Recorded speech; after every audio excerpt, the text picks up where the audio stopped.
With the extra point, this is Erik McKinney, joined by Greg Katz. Greg, we're looking ahead to spring ball, and I want to throw out the question of the most interesting position battle to you. And before you jump in, I'm taking the offensive line off the table, right? The answer is left tackle, anywhere along the offensive line, trying to figure that out. So again, to avoid us both hammering on that a little bit, we'll take the offensive line out. And again, looking at your kind of one of the more interesting position battles for you for spring ball for USC. Well, you know, to me, the left tackle position is like a star tuba player, right?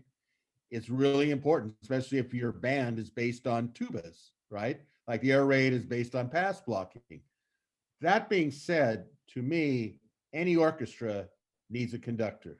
No matter how good the instruments are out there, how much the music fits what they play, it's about the conductor, the guy that's waving the wand. To me, the most interesting, but yet the most important, in my opinion, is the quarterback competition between the freshmen. With all due respect to Mo Hassan, who has a little bit of experience, from Vanderbilt, I get that, but the reality is the future is either Miller Moss at this point or Jackson Dart.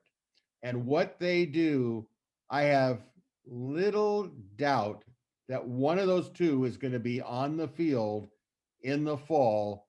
And depending where the Trojans are in the standings and what that game that they get entered into, whether it's in the middle of the second quarter because Slovis gets racked up, that's going to play a big part. So who catches on to this offense and executes the best in the spring and gets the confidence of the team? Nobody will know better than the team, even sometimes better than the coaches, because those players are we don't really go to a huddle anymore, but they're on the field. They know what they know. Even they know what the guy next to them in their locker room after practice is saying about the quarterback competition. It's all about having confidence and faith in whoever comes in.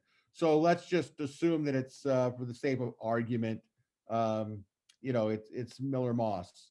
If he comes in the game, the players have to say, yes, he's the guy to help us out. Now, if Miller Moss doesn't work out and Jackson Dart comes in and he's the next Sam Darnold, no one's going to argue with that. And maybe that would happen. But I think what we could all agree upon is at some point next season, based on history, that Keaton Slovis will not take every snap from shotgun snap, I should say. Well, hopefully he'll take a couple from under center at some point, but that's another conversation.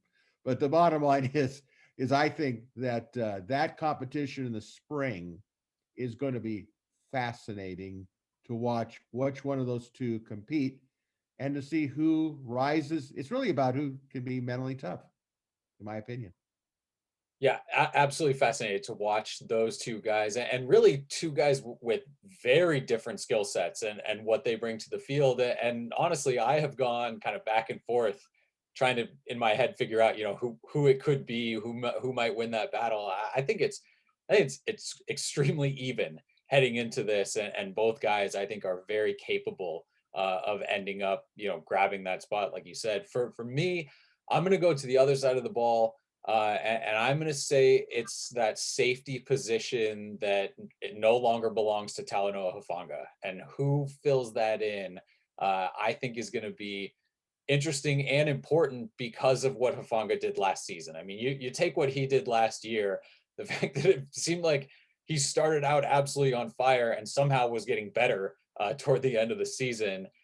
What he could have done over a full season, that's going to be so difficult to replace, and probably not going to be able to just do it with one guy. But whoever ends up on the field, they're going to have to they're going to have to carry the load a little bit and kind of fill in for at least some of what he did.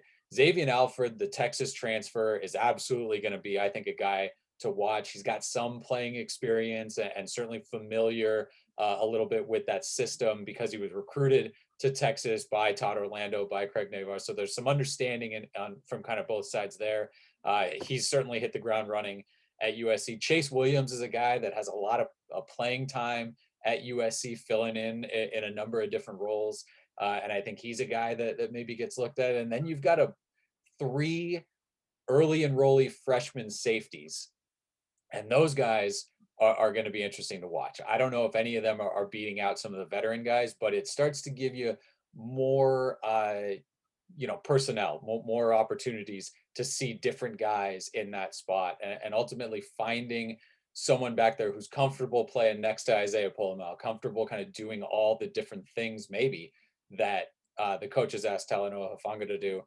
That turned into a huge spot. Safety it plays a major role in this Todd Orlando defense. So finding the answer there for me this spring is very important. Talking about offensive line, talking about defensive tackle, there's some big spots that USC is going to need to find some answers. But I don't think that safety spot is too far down the list when you talk about kind of its importance in this defense for USC.